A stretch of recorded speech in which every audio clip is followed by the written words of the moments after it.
නමෝ තස්සේ භගවතු වරහතෝ සම්මා සම්බුද්දස්සේ නමෝ තස්සේ භගවතු වරහතෝ සම්මා සම්බුද්දස්සේ නමෝ තස්සේ භගවතු වරහතෝ සම්මා සම්බුද්දස්සේ යෝ සීලවා සීලවන්තේසු දදාති දානං ධම්මේන ලද්ධං සුපසන්න චිත්තෝ අபிසන්දහං කම්ම ඵලං උදාරං තං වේදානං විතුල ඵලං තිබෝති. ශ්‍රද්ධාවන්ත පින්තුනි, ලෝකාග්‍ර වූ සම්මා සම්බුදුරජාණන් වහන්සේ විසින් කපිලවස්තු පුරනුවර නිග්‍රෝධාරාමයේ වැඩ ඉන්න දිනක මහා ප්‍රජාපති ගෞතමීන් වහන්සේගේ සියාතුන් කරන ලද චීවර පූජාවක් නිමිත්තෙන් දේශනා කරන ලද දක්ෂිනා විභංග සූත්‍රයේ ගාථාවක් මේ ප්‍රකාශ වුණේ. යෝ සීලවා යම් දානපති කෙනෙක් සිල්වත්ව සීලවන්තේසු සිල්යුතුන් කෙරෙහි චිත්ත ප්‍රසාදයෙන්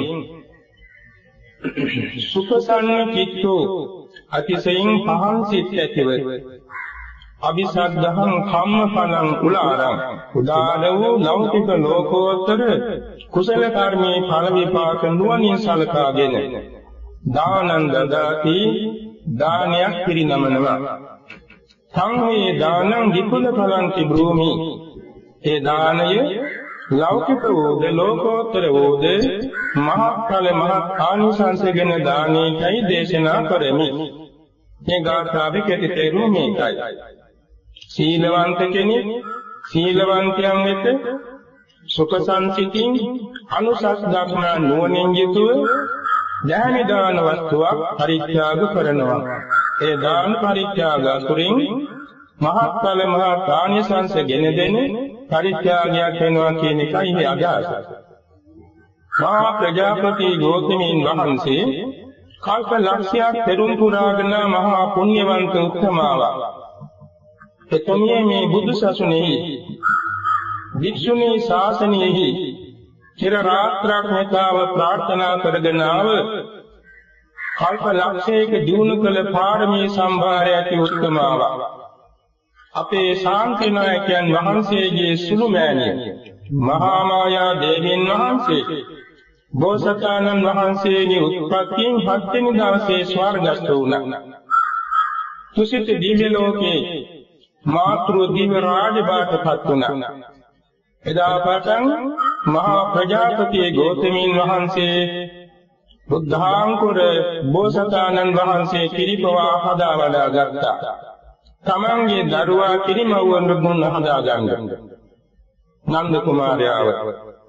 ඒ අතරේ ශාන්තිනායකයන් වහන්සේ ලෝතුරා බුදුව අවුරුද්දක් පිරි වෙසක් පුර 15ක් පොහෝ දවසේ කපිලවස්තු නුවරට වැඩම කරවා වදාළේ 20000ක් මහරහතන් වහන්සේ පිරිවරාගෙන ගගනතලයේ රුවන් සක්මනක් මව යමා මහ පෙළහර පාමින් බුද්ධ වංශ දේශනාව අනන්ත වංශ දේශනාව සහ චාර්යා පිටක දේශනයේ සරියුත් මහ රහතන් වහන්සේගේ ආරාධනයෙන් දේශනා කළ වෙලාවේ කෝටි ලක්ෂයක් දෙවියන් මිනිසයන් ගිහියන් පරිද්දයන් අතර පිරිස අරිහත්ත්වයටපත් වුණා.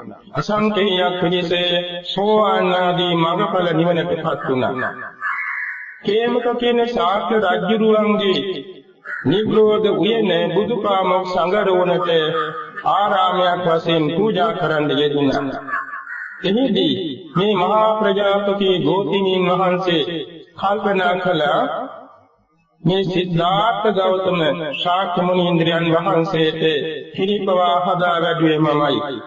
නෑවේ මමයි. බත්කට කැවුවේ මමයි. ඇඳුම් යන්ගෙමෙත් මමයි.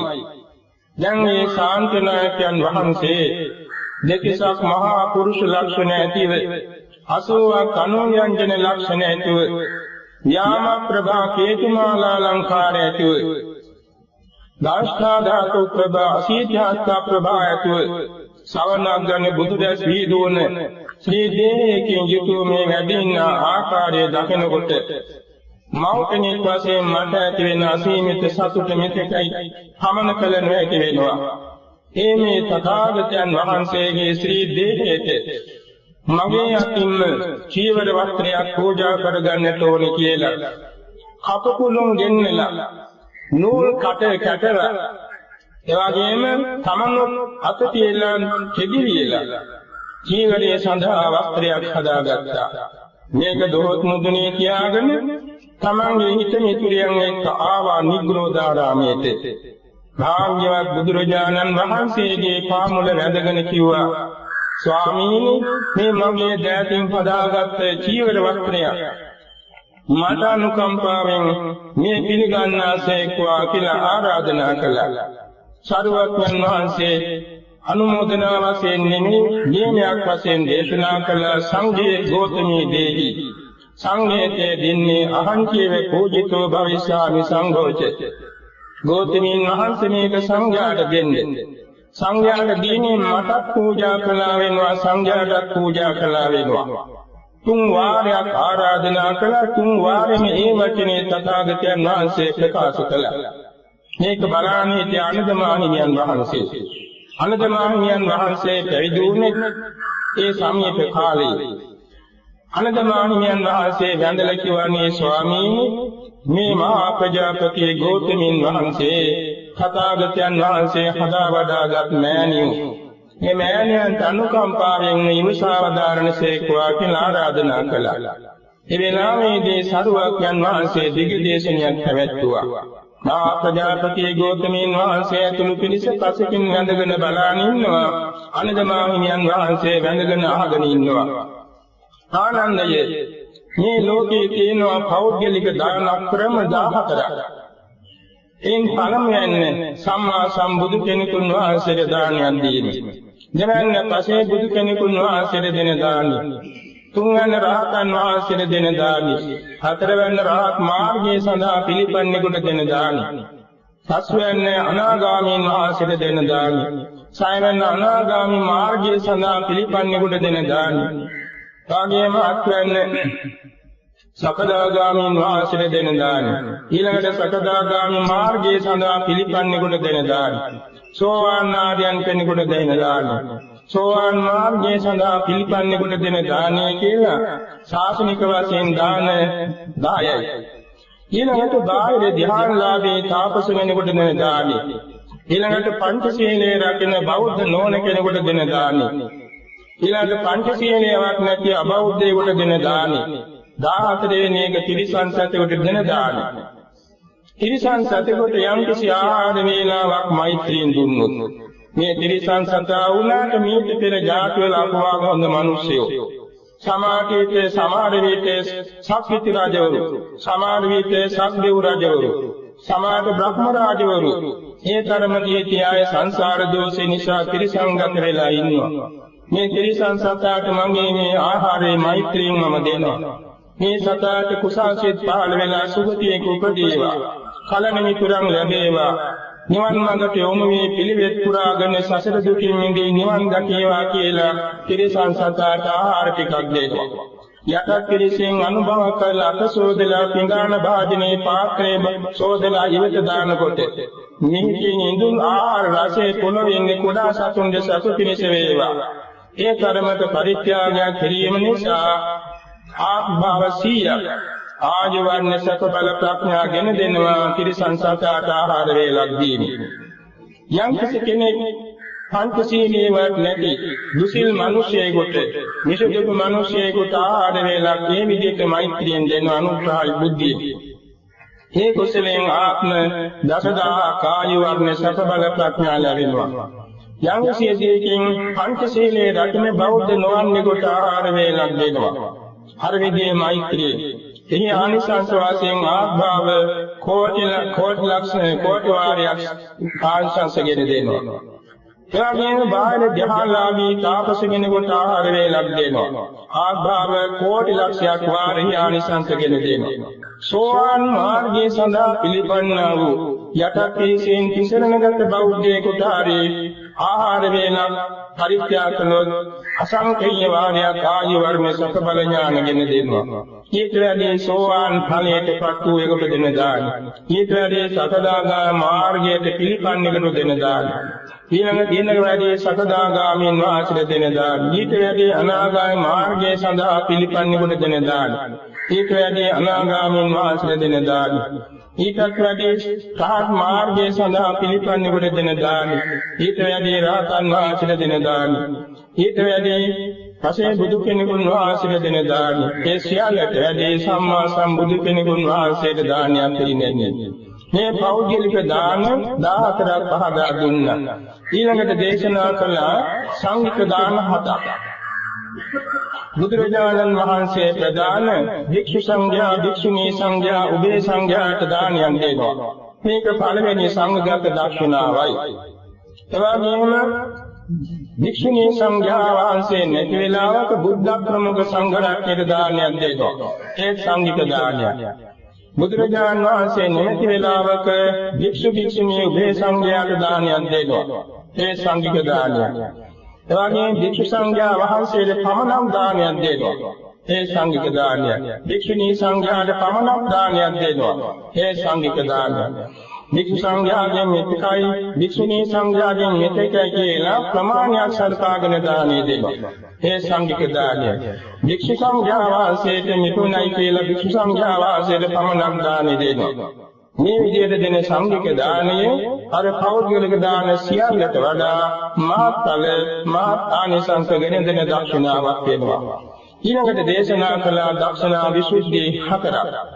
ඒ කියන්නේ දායක පක්ෂයෙන් විසුද්ධියටපත් වෙන දානයක් තියෙනවා.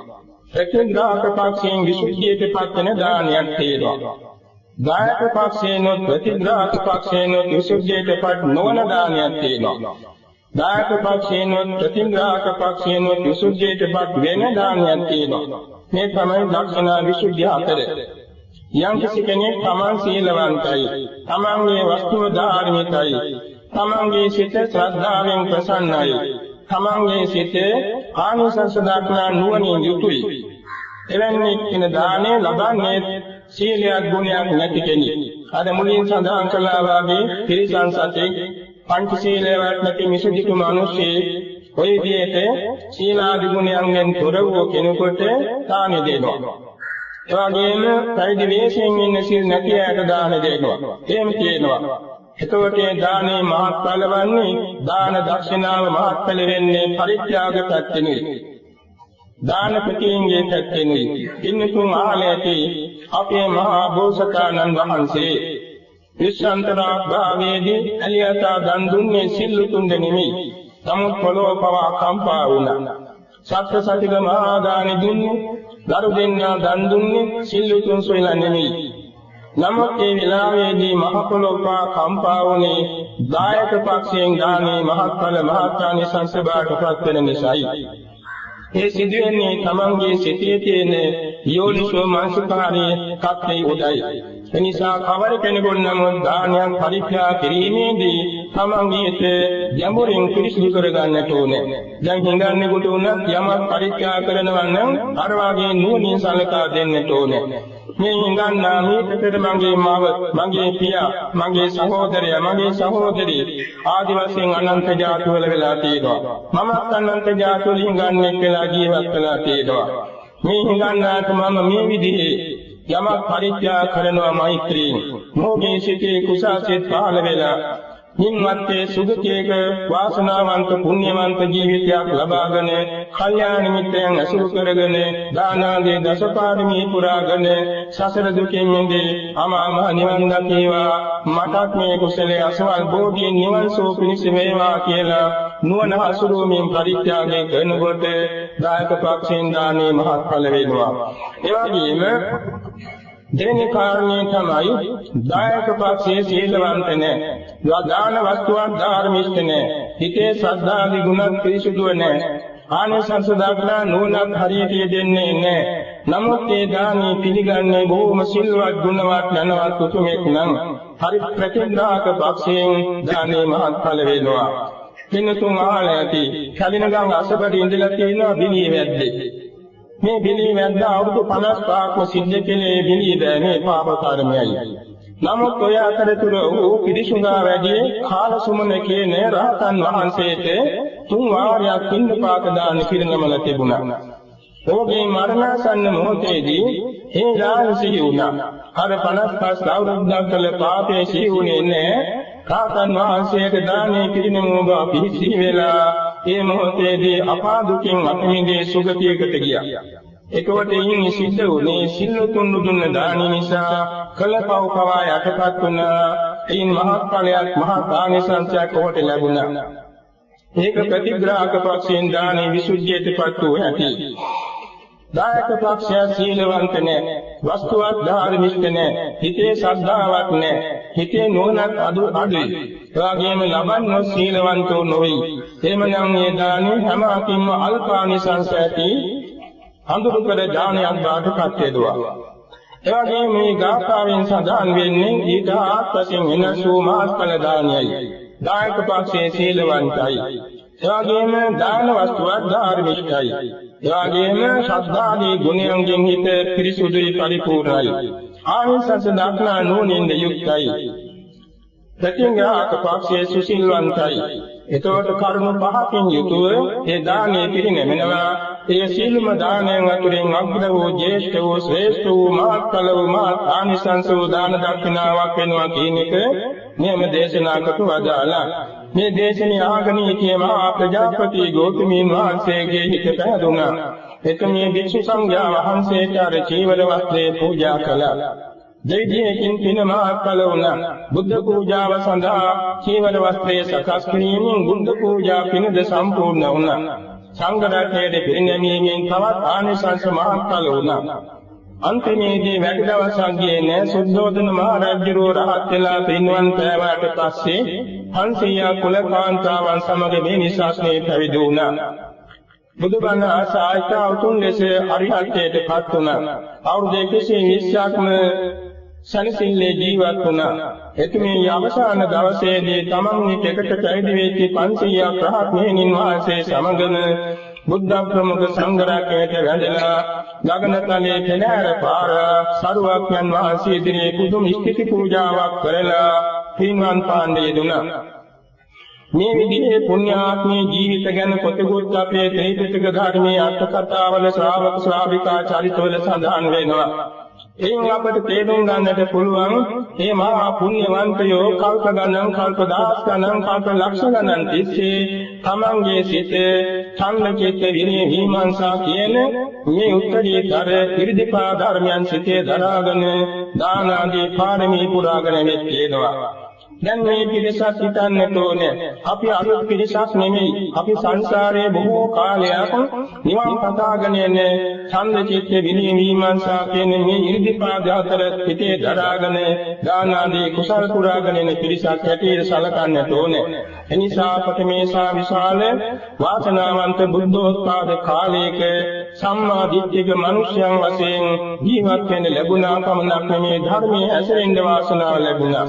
එසේ ධර්මයේ හැසිරෙන අතරතේ අප විසින් උතුම් සීලාදී ගුණ පූර්ණණය කරමින් සීලවන්ත උතුමන් වෙත දානෝපස්ථාන කරමින් විශාල පුණ්‍ය ලාභයක් අද මේ මොහොතේ නිදාන් කරගන්න යෙදුණා. අපේ ශාන්ති නායකයන් වහන්සේද සාරාසංක කල්පලක්ෂයක්, විෂයාසංක කල්පලක්ෂයක් දාන ආදී පාරමී පුරාගෙන ඇවිත් ලෝතුරා සම්මා සම්බුදු වුණා. 45 අවුරුද්දක් මුළුල්ලේ අමා දහම් වැසෙව්වා. සූවිසි සංකේය 9 කෝටි 60 ලක්ෂයක් දෙන අමා මහ නිවනට පත්කොට වදාලා තමන් වහන්සේ කෙටි කලකින් පිරිනිවෙන බැවින් සෝවාසෝදාසක් දහම් කන්ද දේශනා කළා. එවැගේම ආයුෂාගේ කෙලවර දසදහසක් ලෝක ධාතු ඒකාලෝක කළ මිනිපානක් නිවෙන්නාසේ අනුපාදිශේෂ පරිනිර්වාණයෙන් පිරිනිවුණා. සාතන් වහන්සේලාද ආයුෂාගේ කෙලවර පිරිනිවන් පාවදාලා.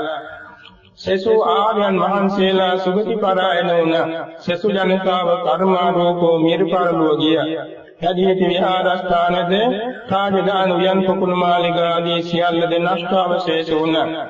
මේ වාගී රහඳතාරකා මහා පෘථිවි මහා මේරු පර්වත මහා සාගර වැනි විශාල වස්තු ජීවල් දරවල් ඉද කඩම් යාන වාහන ඇඳුම් පැළඳුම් මිලමුදල් ආදී පාරිභෝගික වස්තු කැමෙන් වීමෙන් ඇඳුමින් පැළඳුමින් වතන් බුලෙන් දෙහෙන් හේතෙන් පරිහරණය කරන අපේ ආත්මභාව සියල්ලත් හිත ඇති හිත නැති සෑම සංස්කාර ධර්ම ක්ෂණයක් පාසාම සිඳි සිඳි බිඳි බිඳි ඇති වෙවි නැති වෙවි යන බැවින් අනිත්‍යයි ඇති වෙමින් නැති වෙමින් නිරතුරු පෙළෙන බැවින් දුකයි කැමැති කැමැතිසේ නොපවත්නා බැවින් අනත්තයි පිළිකුල් බැවින් අසුභයි අනිත්‍ය දුක්ඛ අනාත්ම අසුභ වූ සීලම සංස්කාර ධර්ම ඊළන සංකත සංතාප විපරිණාම ස්වභාවයෙන් යුක්ත බැවින් දුක්ඛ සත්‍යයි ඒ දුක නැවත නැවත ගෙන දෙන ආයෝහන නිදාන සංයෝග පරිබෝධාර්ථයෙන් යුක්ත පූර්ව භව තෘෂ්ණාව දුක්ඛ සමුදය සත්‍යයි ඒ දෙක නැති අසංකත ධාතු නිර්වාණය නිස්සාරණ විවේක සංකතමතාර්ථයෙන් යුක්ත බැවින් දුක්ඛ නිරෝධාරි සත්‍යයි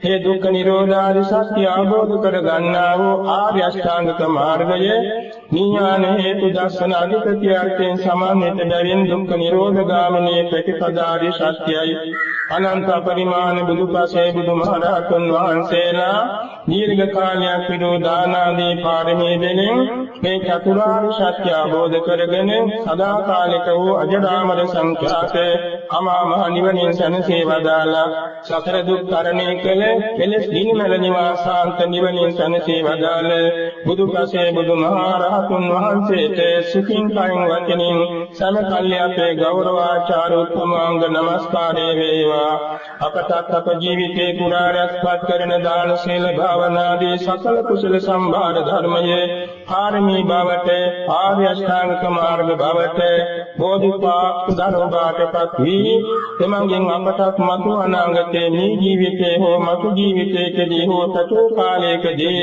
චතුරාර්ය සත්‍ය ධර්මයේ සුවසේ ආબોධ වීම පිණිසම හේතු වේවා වාසනාව වේවා කියලා ප්‍රාර්ථනා සබා ගනිමු.